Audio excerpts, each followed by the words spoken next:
vais me présenter rapidement. Je suis le Père Pierre Coulange. Je suis à Notre-Dame-de-Vie. J'enseigne la théologie au studium de Sainte-Garde à Saint-Didier. Et puis j'ai une formation d'économiste. C'est pour ça que je remercie le Père Gabriel de m'avoir invité pour aborder ces sujets qui ne sont pas faciles. On ne saurait trop souligner d'ailleurs l'actualité de ces questions du pouvoir et de l'argent, des tentations qu'elles représentent aujourd'hui. Dès qu'on a de l'argent ou un pouvoir, on a une autorité, on a une influence. Et l'argent, malheureusement, semble même prendre la place des débats de fond lorsque, dans la campagne électorale actuelle, les questions pécuniaires prennent le pas sur celles des programmes politiques. Mais ce soir, je voudrais prendre un peu de hauteur, considérer la question des tentations du pouvoir comme une tentation aussi qui se présente pour chacun de nous. Tous, nous sommes détenteurs, avec du plus et du moins évidemment, d'un pouvoir, de quelques budgets que nous gérons. Et à ce titre, nous pouvons être aveuglés par celui-ci. Le monde qui nous entoure est certainement un objet de tentations parfois redoutables qui sont amplifiées par les médias, par la publicité, par le consumérisme, c'est-à-dire par la multiplication des opportunités que l'on a d'utiliser l'argent. Mais c'est aussi ce monde qui nous entoure, c'est aussi le lieu où Dieu attend que nous devenions des saints. C'est pour ça que le Seigneur n'a pas retiré ses disciples du monde, mais il les a envoyés dans le monde.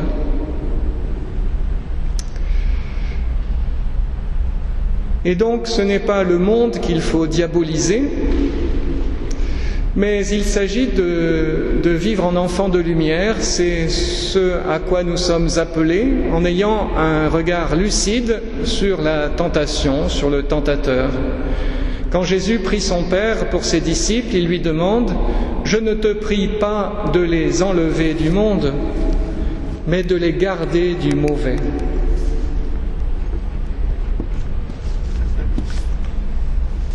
En cette année 2016, quelques mois après la béatification du Père Marie-Eugène de l'Enfant Jésus, je vois qu'il a même son portrait ici, il paraît intéressant aussi d'écouter ce qu'il dit de la manière dont on devrait se comporter en chrétien dans le monde. Il nous engage, par exemple, il engage chacun de nous à avancer, à prendre des risques, à œuvrer, chacun dans son milieu, pour la construction du royaume, chacun selon ses responsabilités et ses compétences. Autrement dit, la présence de la tentation ne doit pas nous conduire à fuir le monde, mais au contraire à être vigilants, à rester attentifs, à rester en tenue de service, comme le dit aussi le Seigneur dans l'Évangile. Parce que le pouvoir n'est pas mauvais en soi. Dans l'Évangile, Jésus donne pouvoir à ses disciples. Simplement, le pouvoir peut devenir tentation. Alors, dans cette introduction, il faudrait définir la tentation. La tentation, elle se manifeste souvent comme une fixation exclusive sur la matérialité d'un objet ou d'une tâche, par exemple l'argent, accumuler de l'argent indéfiniment, ou bien se fixer exclusivement sur le pouvoir qui dilate l'ego et qui fait perdre de vue le bien de l'autre.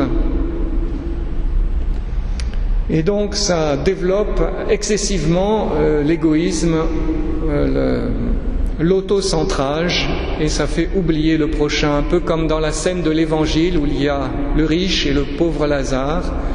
Mais le riche, dans son désir de jouissance, est devenu aveugle, c'est-à-dire qu'il ne voit plus le pauvre qui est à sa porte.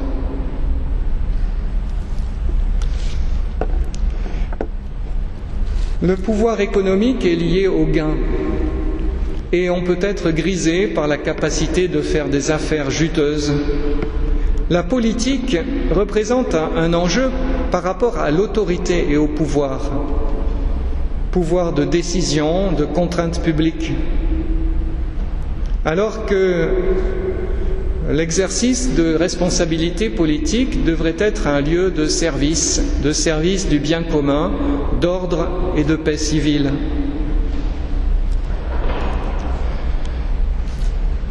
L'école de l'Évangile est une école de bon jugement et de droiture. Dans les Évangiles, on voit que les disciples aussi sont tentés et tombent parfois.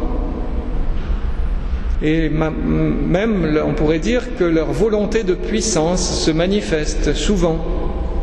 Je donnerai quelques exemples tirés de l'Évangile selon saint Marc. Alors, on le voit, le sujet est complexe, il a plusieurs facettes. Je voudrais d'abord, dans une première étape, poser la question de la légitimité du succès. Est-ce que le succès est légitime, la réussite ? Est-il légitime de gagner sa vie ? Est-ce que ce n'est pas un piège tendu par le démon ? Ensuite, dans une deuxième étape,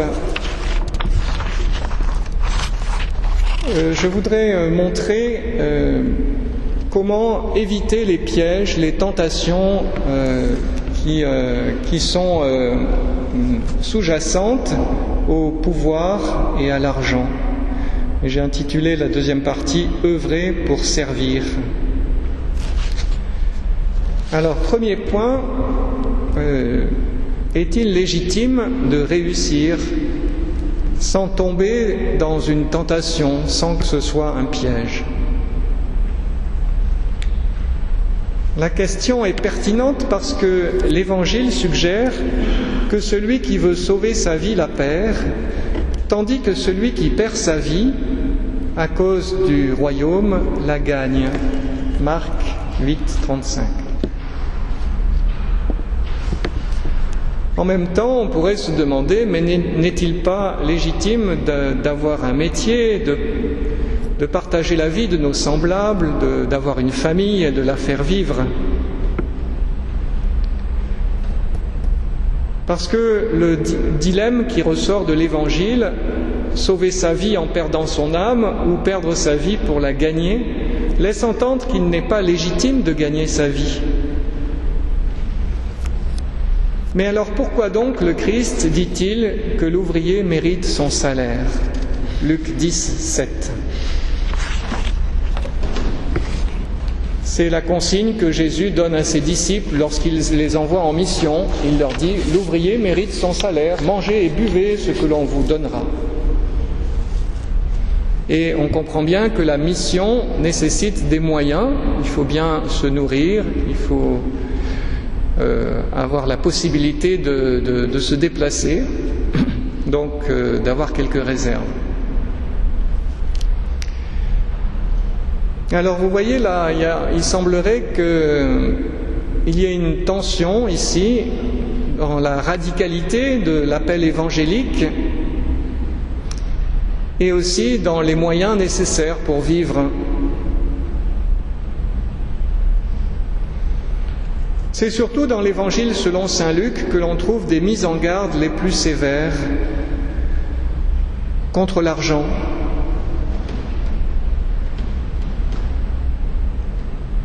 À quoi servirait-il à un homme de gagner le monde s'il perdait son âme ?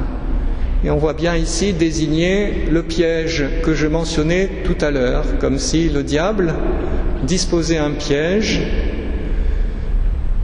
pour suggérer que voilà, le plus important c'est de gagner sa vie, mais au prix de perdre son âme. Vous ne pouvez servir Dieu et l'argent. Ou bien encore, Luc 16, 13, la racine de tous les maux, c'est l'amour de l'argent. Évidemment, on comprend ici cette préoccupation exclusive de l'argent, comme je le disais tout à l'heure, devient un piège dans la mesure où cette exclusivité du regard sur le gain, sur l'argent, eh bien, nous rend aveugles et nous fait oublier la détresse, nous fait oublier autrui finalement, et centre sur soi-même. Vous connaissez la parabole du riche insensé, selon Luc 12, 16, 21. Les terres d'un homme riche avaient beaucoup rapporté, et il raisonnait en lui-même en disant « Que ferai-je, car je n'ai pas de place pour serrer ma récolte ? Voici, dit-il, ce que je ferai. J'abattrai mes greniers, j'en bâtirai de plus grands, j'y amasserai toute ma récolte et tous mes biens, et je dirai à mon âme,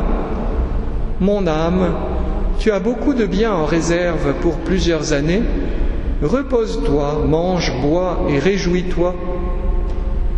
Mais Dieu lui dit, insensé, cette nuit même ton âme te sera redemandée. Et ce que tu as préparé, pour qui cela sera-t-il ? Et voilà la conclusion qui est particulièrement éclairante pour notre thème de ce soir. Il en est ainsi de celui qui amasse des trésors pour lui-même et qui n'est pas riche pour Dieu.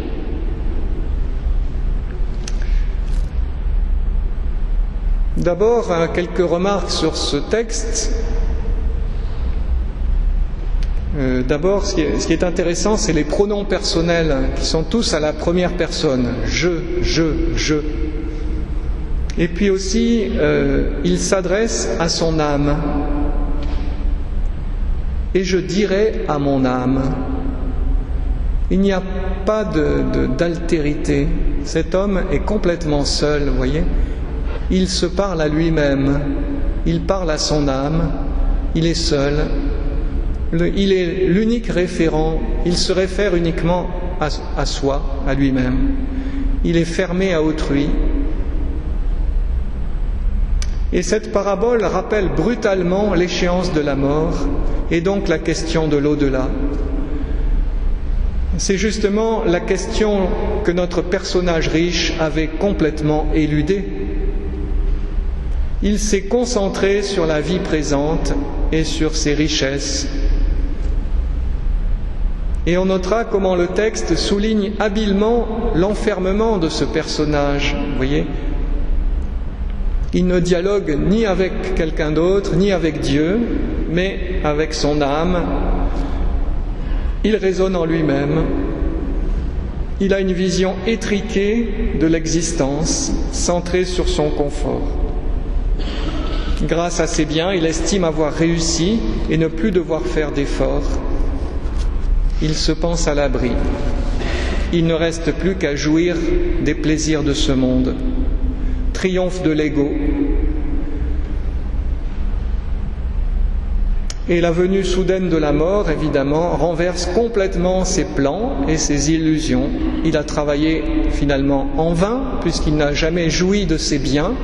Il a consacré toute sa vie à faire des efforts productifs, et en cela, ça a réussi, voyez.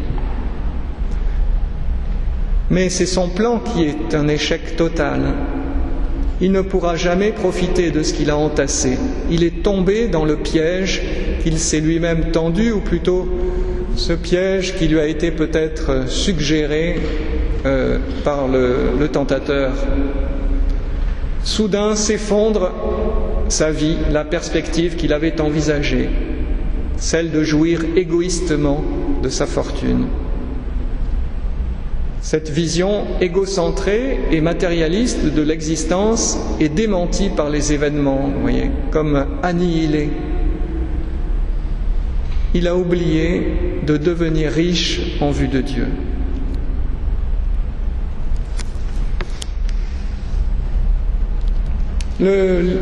L'Ancien Testament souligne aussi souvent ce piège, cette tentation du matérialisme, on pourrait dire. C'est beaucoup plus qu'un matérialisme, vous le comprenez, c'est un égocentrisme exacerbé. C'est une vision matérialiste et égocentrée qui est le piège, justement, qui rend aveugle.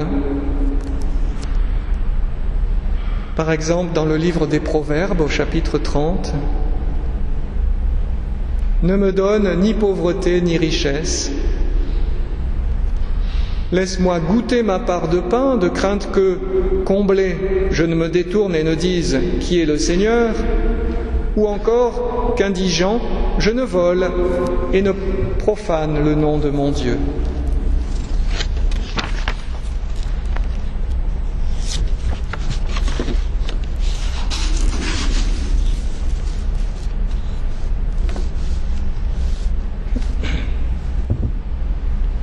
Ce qui importe donc, c'est que l'argent soit mis à sa place, à sa juste place. Et il est vrai que l'activité économique, l'activité en tant que telle, est bonne et positive en soi. Elle comporte une dimension bénéfique. Elle consiste à mobiliser des ressources naturelles, des ressources les ressources de l'âme, les talents que nous avons reçus, aussi des ressources matérielles, de l'énergie. Elle conduit à s'ouvrir à l'autre, à servir, à donner par son métier plus de sens à sa vie. Ce qui est dangereux, c'est de devenir l'esclave d'un processus qui n'est que transitif et ne doit pas être confondu avec la finalité. C'est la fameuse distinction chère à l'enseignement, la doctrine sociale de l'Église entre l'avoir et l'être.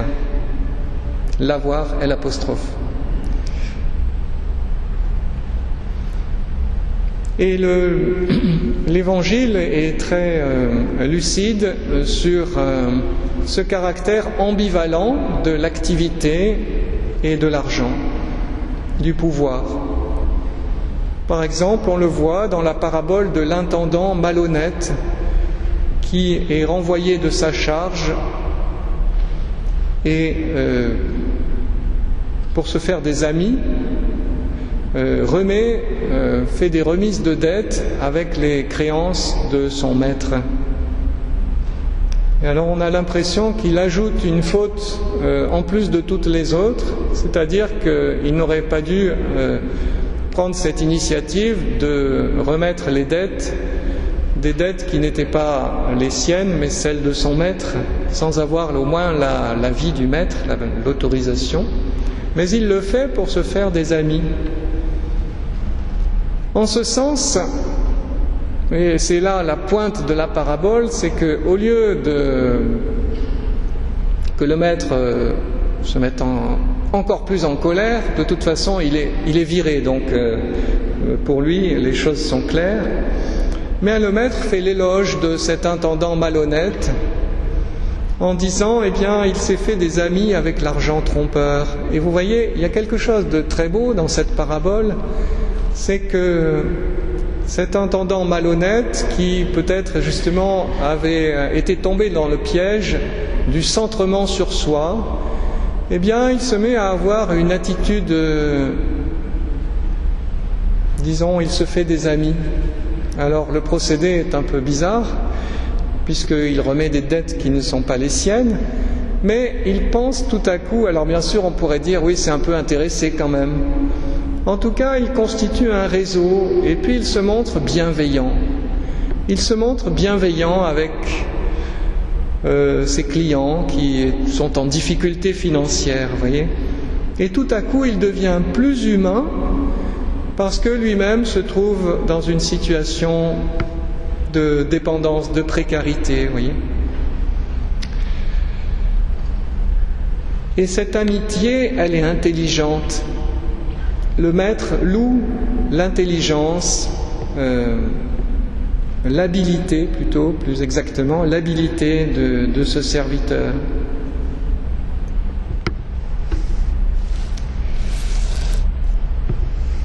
Un deuxième aspect que je voudrais mentionner, toujours dans la première partie, c'est ce que dit l'enseignement social de l'Église sur la dignité de l'activité économique et de l'activité politique. Parce que malheureusement, avec tous les scandales, tant dans le domaine de l'économie, de la finance ou de la politique, le danger, ce serait de dénigrer systématiquement et complètement toute activité pécuniaire, parce qu'elle serait vue comme un piège du diable, ou bien toute activité politique, parce qu'elle serait le lieu des compromissions, de la magouille. Le Conseil permanent de la Conférence des évêques de France a publié un petit ouvrage qui s'appelle « Dans un monde qui change, retrouver le sens du politique », qui est paru en 2016. Et dans cet ouvrage, il y a des propos sévères par rapport au monde de la politique, par rapport au dérapage. Je cite par exemple à la page 19, des ambitions personnelles démesurées, des manœuvres et calculs électoraux, des paroles non tenues, le sentiment d'un personnel politique coupé des réalités, l'absence de projet ou de vision à long terme, des comportements partisans et démagogiques. Et puis ils ont mis quand même 3 petits points, parce que ça commence à être long.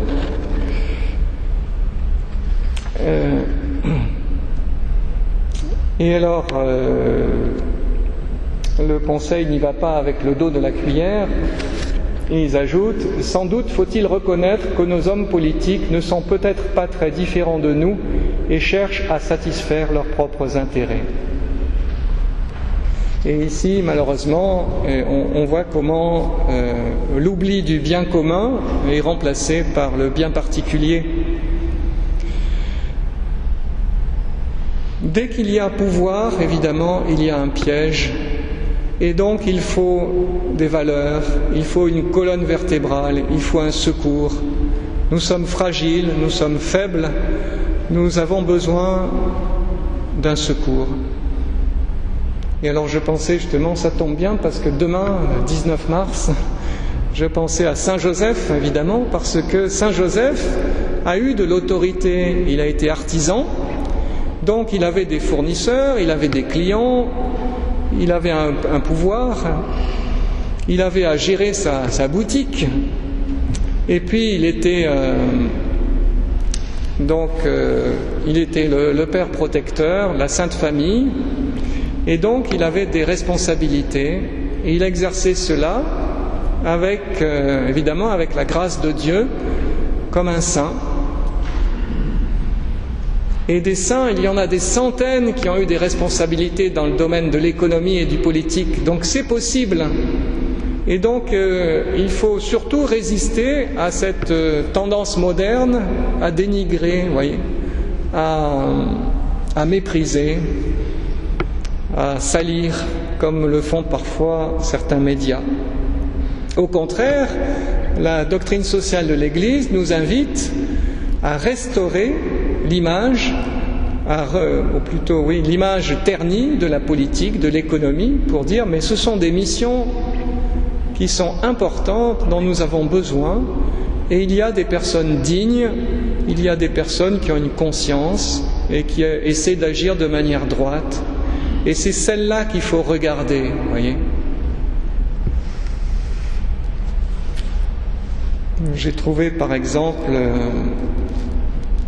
dans le Concile Vatican II, par exemple, dans la Constitution Lumen Gentium au numéro 36, il y a cette réflexion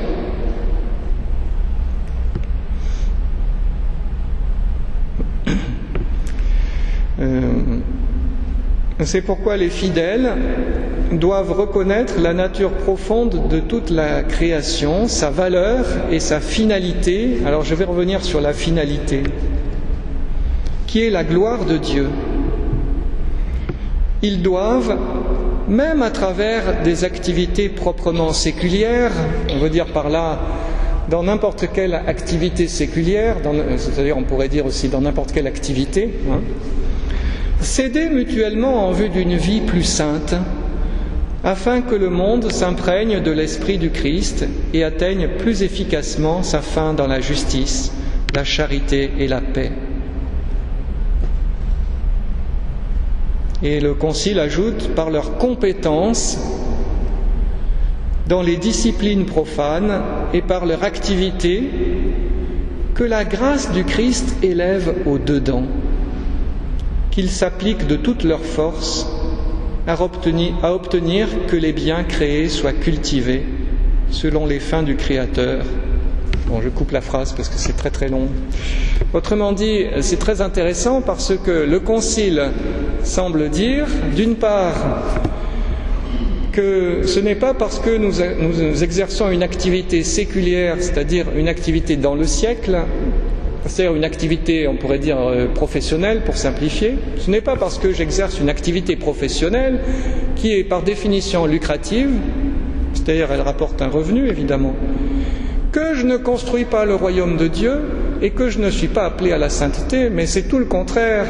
Je suis appelé dans la sainteté et je construis le royaume de Dieu parce que je suis garagiste et que je répare des voitures et que je rends service à des centaines de gens, etc.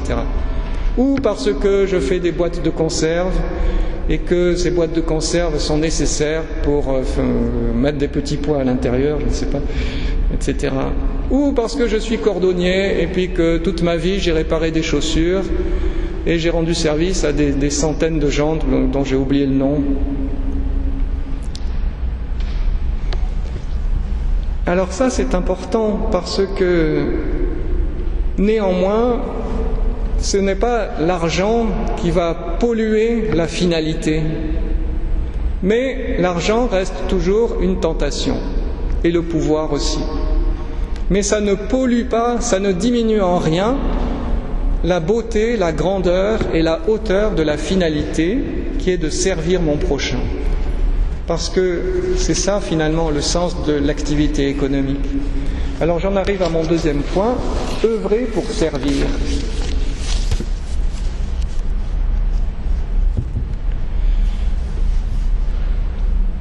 Si l'on est bien attentif à l'enseignement des papes, l'enseignement du pape François et l'enseignement de la doctrine sociale de l'Église, on s'aperçoit que nous, chrétiens, nous avons une boussole. Cette boussole, elle porte un nom, c'est le bien commun.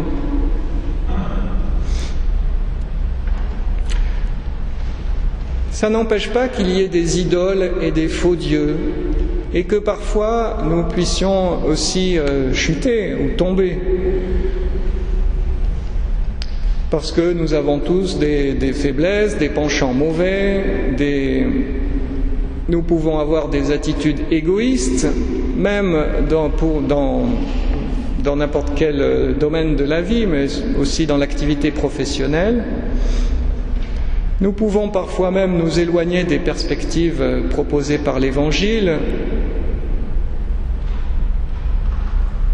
Par exemple, nous pouvons nous montrer envieux ou coléreux. Mais ça, c'est de l'ordre... Donc il y a quelque chose qui est relatif au péché et aux faiblesses, aux fragilités que nous portons tous. Mais est-ce que ça nous détourne nécessairement de la finalité ? Ben non, parce que je reprends mon garagiste. Mon garagiste, il a mauvais caractère. Mais c'est un bon garagiste. Alors, il va se mettre en colère contre son apprenti, par exemple.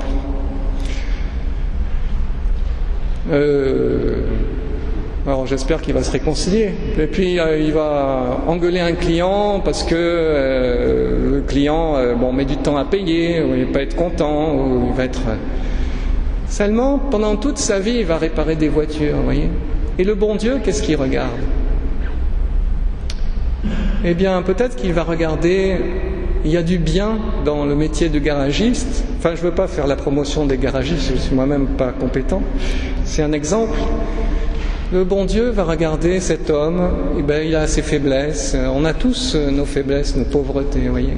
Il va regarder son travail, son œuvre, sa contribution, son service, vous voyez. Et puis cet homme, ce garagiste, il est peut-être chrétien, peut-être qu'il prie, peut-être qu'il offre son travail aussi, peut-être qu'il demande, il prie l'Esprit Saint aussi, le matin il dit « Saint-Esprit, viens me donner la patience de ne pas m'énerver contre mon apprenti ». Ou bien « Saint-Esprit, viens me donner la patience d'être aimable aujourd'hui ». Et alors, vous voyez, il s'agit de considérer positivement l'œuvre accomplie. Et ça, c'est un point qu'il faut garder dans l'analyse, vous voyez, garder dans un petit coin, voilà. Parce qu'il y a aussi dans les œuvres que nous faisons, eh bien, cette part de courtoisie, d'amabilité, de regard bienveillant, qui compte aussi pour la construction de la relation et du royaume de Dieu. Et ça, c'est un antidote puissant, si nous y prêtons attention, de décentrement de nous-mêmes, vous voyez. Alors c'est le premier antidote pour ne pas tomber dans les pièges que j'ai évoqués tout à l'heure, ce piège de l'égoïsme exacerbé. C'est peut-être la qualité de la relation, la qualité de notre amour, on pourrait dire, la qualité de notre charité, la qualité de la relation, cette relation, ce regard que nous entretenons dans le domaine professionnel et par rapport aussi dans le domaine familial. Et aussi, pourrait-on dire, la bienveillance, voilà, ce regard bienveillant. Ça, c'est une manière de servir le bien commun parce que ça répare, ça améliore, ça bonifie la relation humaine.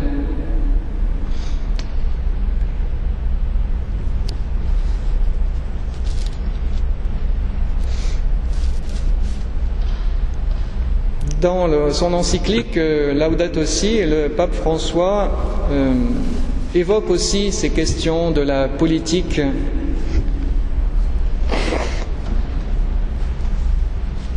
Au numéro 177, il souligne le drame de l'immédiateté politique. Alors, vous savez que le pape François a des formules choc. L'immédiateté politique, c'est-à-dire il reproche aux hommes politiques de viser l'immédiateté, le court terme, si vous voulez. Et il explique que dans un univers, dans une population qui est versée vers le consumérisme, c'est-à-dire la consommation à outrance, eh bien cela conduit à la nécessité de produire de la croissance à court terme. Et au contraire, le pape évoque la grandeur politique qui se révèle quand, dans les moments difficiles, on œuvre pour les grands principes en pensant au bien commun à long terme.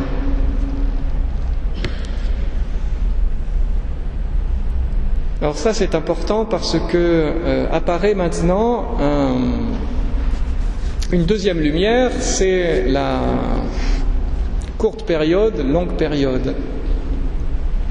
Et vous voyez, cet homme-là qui abat ses greniers pour en construire de plus grands, il vise un terme qui n'est pas le bon, c'est-à-dire qu'il n'a que faire de la vie éternelle, il vise le terme qu'il peut percevoir, c'est-à-dire la vie présente. Il oublie complètement donc la perspective qu'on appellerait eschatologique en théologie, c'est-à-dire de l'au-delà, hein. Et donc les hommes politiques, on ne leur demande pas de viser l'au-delà, on leur demande simplement, plus simple, de viser la longue période, c'est-à-dire de tenir compte des générations futures. Et malheureusement, la tendance, c'est de vouloir satisfaire immédiatement un électorat, etc. C'est le calendrier électoral qui peut être une tentation parce qu'on vise la courte période. Pour nous, chrétiens, évidemment, nous avons des secours pour ne pas tomber dans ces pièges du pouvoir et de l'argent. C'est tout simplement les conseils évangéliques. Les conseils évangéliques, et spécialement ce conseil évangélique de la pauvreté, le pape François nous invite à une certaine sobriété de vie, et l'Évangile recommande une certaine pauvreté, une pauvreté évidemment qui doit être toujours relative au milieu dans lequel on vit, parce qu'il y aurait un ridicule, par exemple, ce serait ridicule de voir un PDG d'une grande entreprise qui arrive en 2 chevaux ou quelque chose comme ça. Mais une sobriété, Alors je vous invite pour cela à relire ces beaux chapitres de l'encyclique du pape François, Laudato Si, à partir du chapitre 2 surtout. Mais pour moi, l'antidote le plus puissant, eh bien, ce n'est rien d'autre que la relation à Jésus, au Christ. C'est la relation au Christ qui guérit et purifie ce qu'il y a en nous de volonté de puissance. D'ailleurs, on aurait pu s'en douter dès le début, ça m'aurait évité 40 minutes d'explication, mais parce que le Christ aussi a été tenté par le pouvoir. C'est étonnant de dire cela, que le Christ a été tenté par le pouvoir. Le pouvoir et l'argent lui ont été présentés comme une tentation par le démon. C'est la 3e tentation. Tout cela, je te le donnerai si tu te prosternes. Et puis, sans cesse dans l'Évangile, on veut prendre le Christ pour en faire un roi. Et qu'est-ce qu'il fait ? Eh bien, il prend la fuite. Il s'en va, il se retire. Et donc, vous voyez, pour moi, ce qui est bouleversant dans l'Évangile, c'est que les disciples tombent eux aussi dans le panneau. Et pour moi, c'est un sujet de réconfort parce qu'on voit la pédagogie de Jésus qui petit à petit les amène à comprendre que non, c'est pas ce pouvoir-là qui est visé. Et vous voyez, il y a 3 annonces de la Passion dans les Évangiles, et chaque fois les disciples réagissent de manière différente. À la première annonce de la Passion, c'est Pierre qui se rebiffe. Il tire Jésus à lui et lui fait des reproches. Vous voyez, il ne veut pas voir un royaume qui se construit par la croix, par la Passion. Il se dresse contre le projet de Dieu parce que son attachement pour Jésus est trop affectif, trop incarné, vous voyez. « Passe derrière moi, Satan, lui répond Jésus. » C'est sec, c'est humiliant devant les autres disciples. La seconde annonce de la Passion, Pierre ne dit pas un mot, il a compris la leçon. Si je me mets encore en travers du chemin de Jésus, il va encore me traiter de Satan, donc c'est peut-être pas la peine. Mais Marc, dans l'évangile de Marc, il précise qu'ils ne comprirent pas cette parole et ils craignaient de l'interroger. Vous voyez, ils ne sont pas complètement partie prenante du projet de Jésus, vous voyez. Ils ne comprirent pas et ils craignaient de l'interroger. Et vous savez de quoi ils discutent en chemin ? Ils discutent pour savoir qui est le plus grand.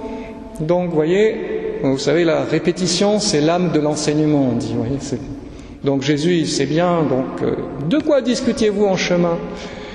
Et alors, ce qui est très beau, c'est que Jésus, au lieu de les reprendre vertement en leur disant « Mais enfin, vous n'avez rien compris, vous avez déjà pourtant tout expliqué, c'est la 2e fois que je vous dis. » Eh bien non, il leur explique, il prend un enfant, il le met au milieu d'eux, il leur dit « Voilà, celui qui devient comme cet enfant, c'est celui-là qui est le plus grand. » il prend le temps de lui expliquer, de leur expliquer. Et puis, à la troisième annonce de la Passion, vous voyez, il n'y a ni commentaire, ni incompréhension, sans doute de la tristesse, mais du silence.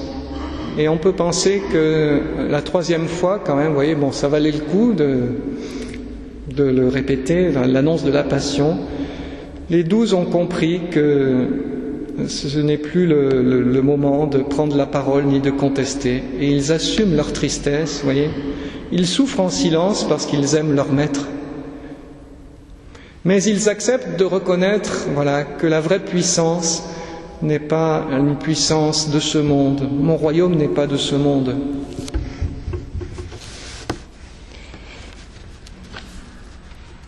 Vous le savez, ceux qu'on regarde comme des chefs des nations les tiennent sous leur pouvoir et les grands sous leur domination. Il n'en est pas ainsi parmi vous. Au contraire, si quelqu'un veut être grand parmi vous, qu'il soit votre serviteur. Et si quelqu'un veut être le premier parmi vous, qu'il soit l'esclave de tous.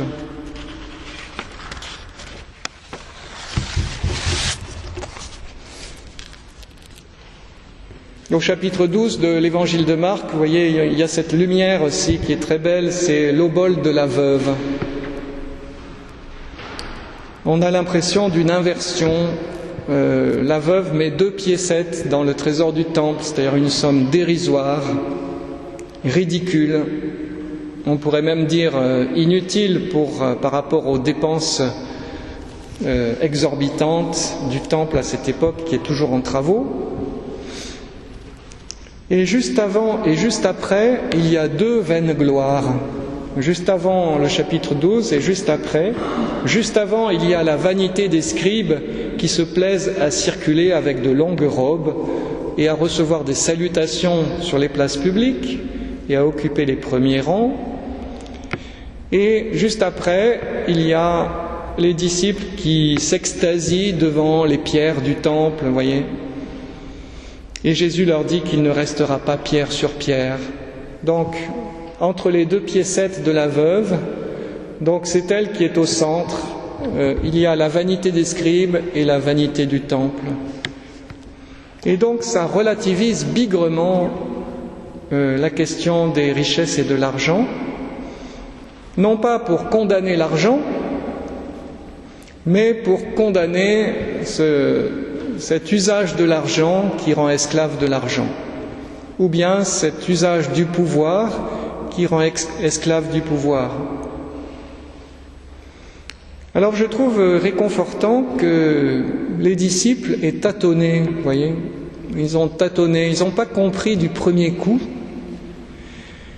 Et nous, par rapport au monde, par rapport à nos responsabilités, par rapport à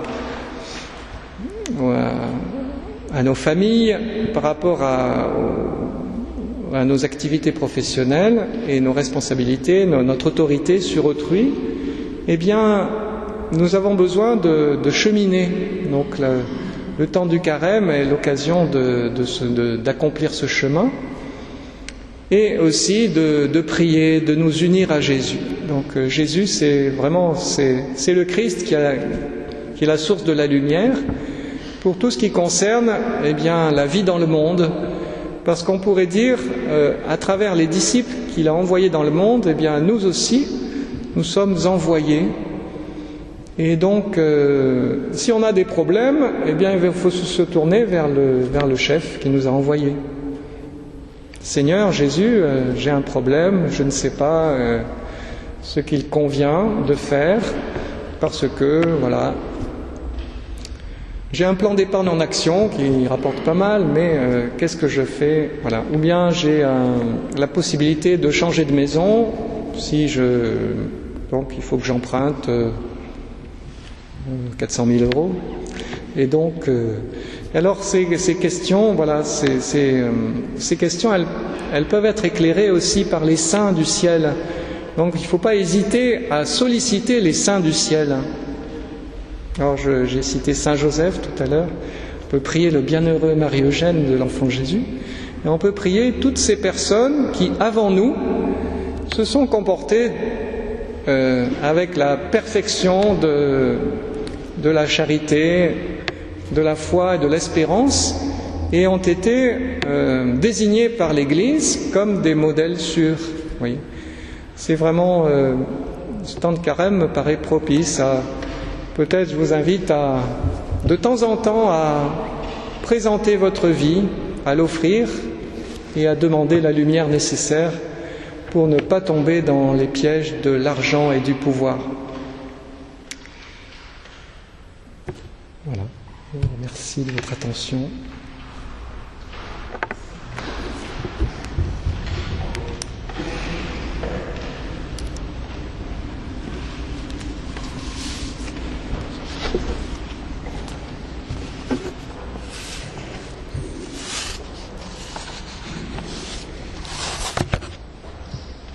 Est-ce que je peux poser une question, cher frère? En ce temps, alors un peu plus fort, bien sûr. Oui, mais alors Jean-Jérôme, venez. Vous nous avez dit, dans notre religion, l'argent n'est pas toujours très bien, on ne peut pas servir Dieu de l'argent. Je pense que c'est propre à notre foi et à la doctrine de l'Église. Ce que je pense aux protestants, ils n'ont pas du tout le point de vue, comme vous direz, ils sont pas du tout. Alors j'aimerais avoir un peu... Oui. Alors, c'est le même évangile. Donc, c'est le même évangile pour les protestants et pour les catholiques. Donc, non seulement il y a le même évangile, mais il y a aussi le corpus, c'est vraiment le même. Enfin, mis à part quelques livres en grec de l'Ancien Testament.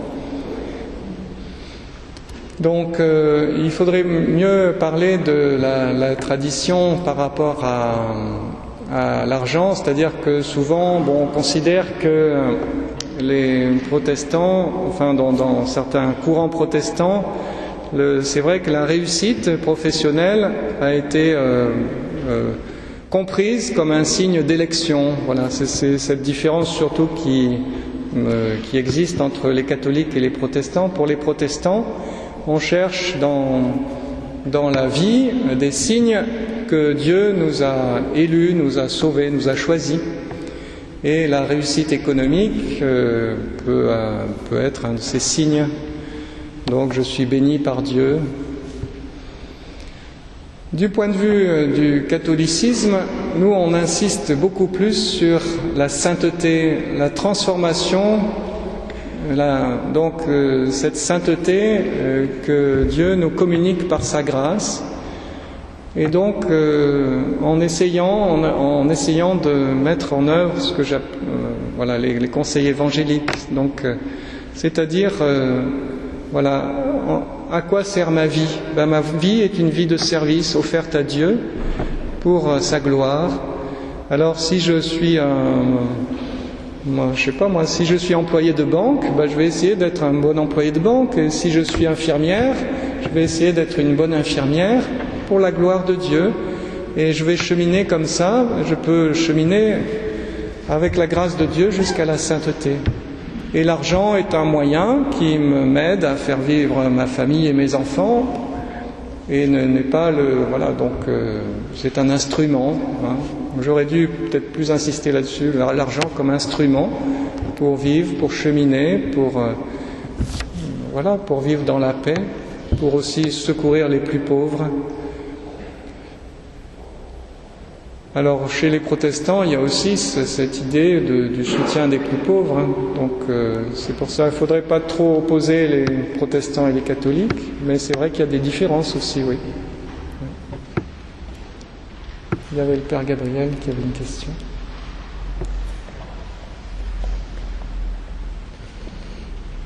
Bon, je repensais à la figure de Joseph, de Saint Joseph, et au fond, bon et fidèle serviteur, entre dans la joie de ton maître.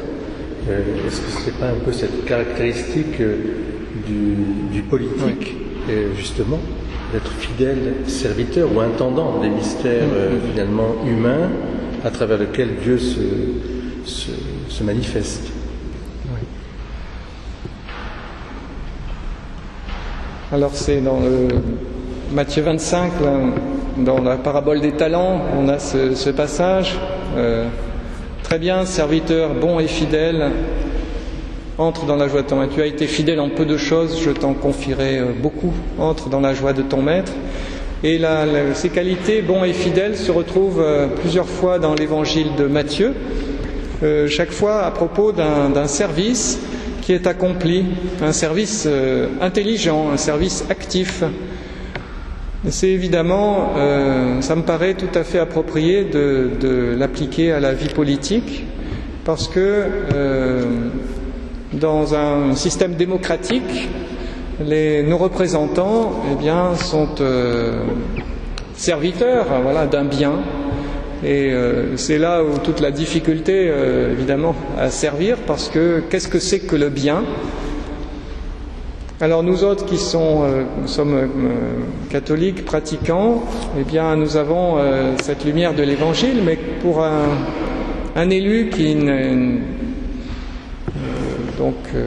s'il est catholique, eh bien, il ne va pas pouvoir forcément évoquer des arguments qui sont liés à sa foi, parce que sinon on va lui dire ah mais là à cause de la laïcité, oui. Et donc il faut trouver tout l'art consiste de trouver un vocabulaire qui soit approprié. Et heureusement,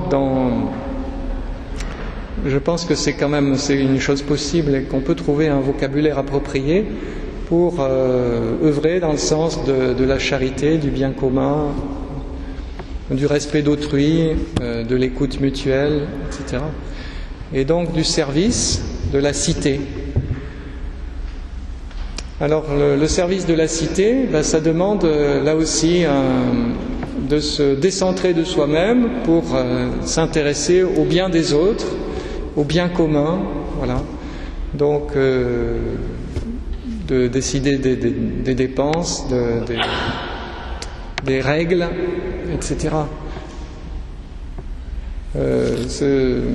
Je pense qu'il y a là un service qui a une importance considérable dans nos sociétés démocratiques, voilà, surtout en période électorale.